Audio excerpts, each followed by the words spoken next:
गरिरहेका छन्। यिनीहरूको यो तानाशाही प्रवृत्ति विरुद्ध अब हामी एकजुट भएर उठ्ने बेला भएको छ।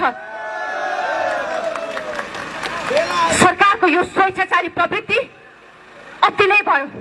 अब म यही मञ्चबाट, यही पोखराको बीच सडकबाट आज सरकारलाई सुनाएर सबै नेपाली जनतालाई भन्न चाहन्छु, अब हामी गाउँ गाउँबाट उठेर आउनुपर्छ। आफ्नो हातमा जे छ, जे जान्नु भएको छ, जे तागत छ, त्यही तागत लिएर आउनुहोस्। जिल्ला जिल्लाबाट जानुहोस्। जिल्ला जिल्लाबाट यो सरकारको षड्यन्त्रको विरुद्ध, यो सरकारको तानाशाही प्रवृत्ति विरुद्ध अब हामीले आन्दोलन छेड्नै पर्छ। साथीहरू, तपाईँहरूलाई म आह्वान गर्न चाहन्छु, अब हरेक जिल्लाबाट जहाँ जसरी हेर्नु भएको छ, देशमा हुने विदेशमा हुने जहाँ हुनुहुन्छ, जसरी सक्नुहुन्छ, यो नेपाल सरकारको विरोध गर्न तपाईँहरू आउनुहोस्। अब यो सरकारको विरोध गर्नै पर्छ। यो तानाशाही सरकार डल्नै पर्छ। यो तानाशाही सरकार मुर्दाबाद।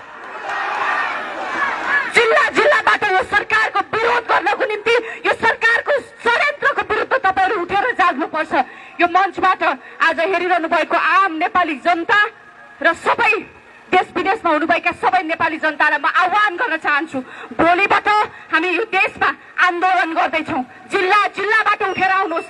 जे छ तपाईँहरूसँग, जे शक्ति छ तपाईँहरूसँग, त्यो लिएर आउनुहोस् र जे सक्नुहुन्छ त्यो गर्नुहोस्। र सरकारमा भन्न चाहन्छु, यो आन्दोलनमा घटेको एउटा पनि जिम्मा राष्ट्रिय स्वतन्त्र पार्टीले लिँदैन, किनभने तिमीहरूले नेपाली जनताको परीक्षा लियौ र तिमीहरूलाई देख्नै पर्छ यो नियति कस्तो हुन्छ भनेर।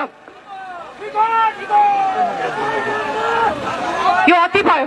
कसरी तपाईँहरूले गर्नुहुन्छ त्यो सबै तपाईँहरूको जिम्मा। जसरी सक्नुहुन्छ हरेक जिल्लाबाट जागेर आउनुहोस्, उठेर आउनुहोस्। यो एउटा पार्टीको आन्दोलन होइन, एउटा व्यक्तिलाई थुनेर जसरी नयाँ युगलाई थुन्न प्रयत्न गरेको छ, नयाँ युवा पुस्तालाई थुन्न प्रयत्न गरेको छ, त्यसका विरुद्ध हामी उठेर आउनुपर्छ। एउटा पार्टीको लागि होइन, नेपाली जनताको भविष्यको लागि उठेर आउनुहोस् र आफ्नो ढङ्गले अब आन्दोलनहरूलाई अगाडि बढाउनुपर्छ।